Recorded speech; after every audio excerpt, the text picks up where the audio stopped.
If you're like me, you probably like Baldur's Gate 3 a lot. I certainly do. And if you're watching this video, there's a good chance that you do like Baldur's Gate 3. It is certainly one of my favorite games. That says a lot.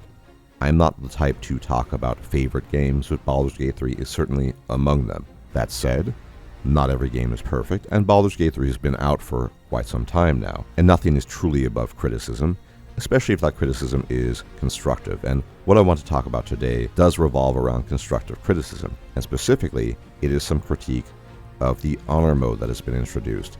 And believe it or not, I really like honor mode. I made a first attempt and wiped after 73 hours against the undead dragon Answer, and that's okay, I accepted my fate. And there's another great thing that honor mode does.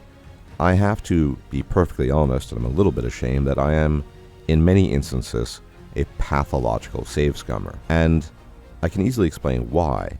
It is entirely possible in an RNG-based system to get many, many negative rolls.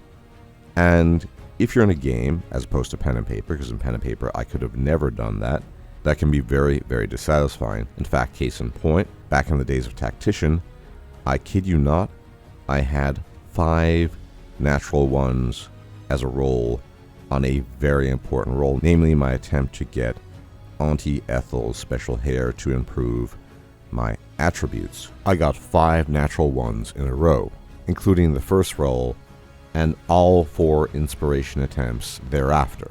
And of course you can guess what I did. I reloaded, i.e. I engaged in save scumming. Now I'm not particularly proud of that, because who wants to get 5 ones in a row? Now, the great thing about honor mode is it prevents you from doing that. Now so far on my honor mode runs, I've received nothing worse than maybe 2 natural ones, which is okay and acceptable.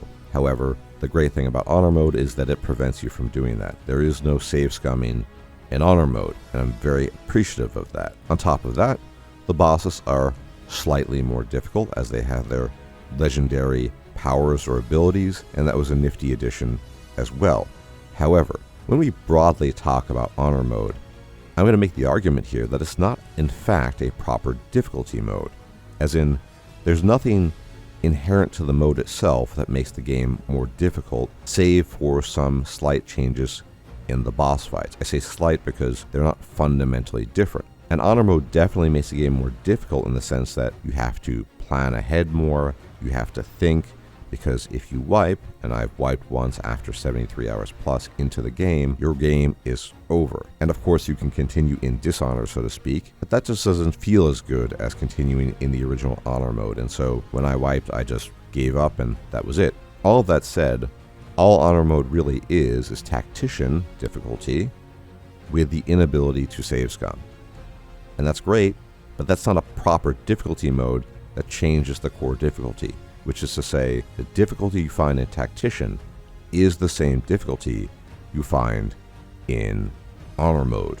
And prior to its release, I was sincerely hoping that Larian was working on a proper new difficulty mode. You can call it whatever, maybe call it Nightmare. A lot of games call the hardest difficulty Nightmare. In some cases, as in the case of Pathfinder games, it's called Unfair. Now the naming really doesn't matter as long as it sounds cool and it is suitable, but the reality is that all these CRPGs with increased difficulty at the highest levels do something at that difficulty level to make the game more difficult, and specifically in your so-called day-to-day interactions, which means, theoretically, that if you were to engage goblin fighters and goblin shamans in the context of Baldur's Gate 3 on the theoretically proposed highest difficulty mode, they would be somewhat harder, if not significantly harder. Now, what a lot of games attempt to do is they just introduce stat bloat, and I'm not a fan of stat bloat. A term frequently used is bullet sponges, and although bullet sponge might not be appropriate in high fantasy, you get the point. It just means that they have more HP. Stat bloat might also imply that the DCs of their saves are much higher, and so on and so forth.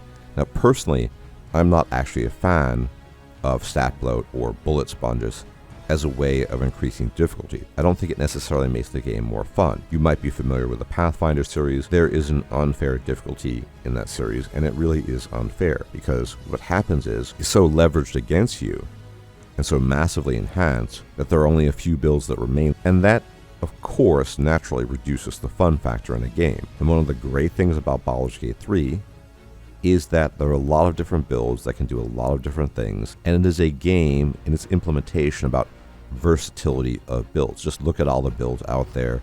Build guides are the most popular type of videos. End of story. But if you were to have something like Unfair, or the equivalent, where everything is mediated by stat bloat, then you're probably not going to get a difficulty mode that is challenging in an interesting or proper way. Now, what I am specifically referring to, potentially, and I sincerely hope they do this at the latest by Definitive Edition, is basically improvements in enemy AI. So rather than just pure stat bloat, really what I'm talking about at its core is enhanced AI. I'm actually using a mod that adds some of this enhanced AI to enemies, meaning they use abilities they otherwise would not. So for example, certain enemies, if they're fighters, if you attack them, will sometimes react with a riposte, which is not something that is in the vanilla game. Or cleric enemies might actually use Guiding Bolt against you, which then creates advantage for their fellow allies against you, and things of this nature. But it's pretty bare bones, I have to say. When I'm talking about enhanced AI, it means taking advantage of all the cool things that Larian has implemented in the game. So for example, maybe you have an enemy wizard, maybe you have an enemy cleric, and the enemy cleric drenches you in Create Water, and the enemy wizard then creates a cold surface with a cold spell such as Ray of Frost, or even worse at higher levels, they might cast Cone of Cold against you for double damage on top of freezing the surface. Things of that nature. Ways that the enemy takes advantage of the creative architecture that is in the game in the same manner that you do, but without enormous stat bloat. And so you basically are dealing, in theory, with the same enemies, they're smarter, and they're doing things to make your job a lot harder, and not just at the boss level. We're talking about the goblins in Act 1, about the opponents in Moonrise Tower in Act 2, and of course about the Flaming Fist in Act 3, and so on and so forth. That is ideally what I would like to see in a difficulty mode that offers real challenge, and you having to engage in creative, thoughtful ways of dealing with the creativity of the new AI that's now been leveraged against you. Now, I think Larian is one of, if not the only developer out there with the resources, due to the unprecedented success of Baldur's Gate 3, the wherewithal, as shown by their fortitude throughout the lockdown period, as well as the desire, which again demonstrated by their unbridled enthusiasm vis-a-vis panels from hell and what have you. They are the only developer out there that could probably pull something like this off in the way I'm describing and put it in a final definitive edition as the pièce de résistance, so to speak, of Baldur's Gate 3. And whether or not they do this, I do think they've been repeatedly and continually very open to implementing changes, addressing bugs, obviously, but adding new content to the game and enhancing the experience of Baldur's Gate 3, which is already a great game, but making it that much greater. In any event, thank you for tuning in. And if you like my content, you can leave a like, share, comment, subscribe. Really helps out the channel, really appreciate it. And I will check you out next time. Take care.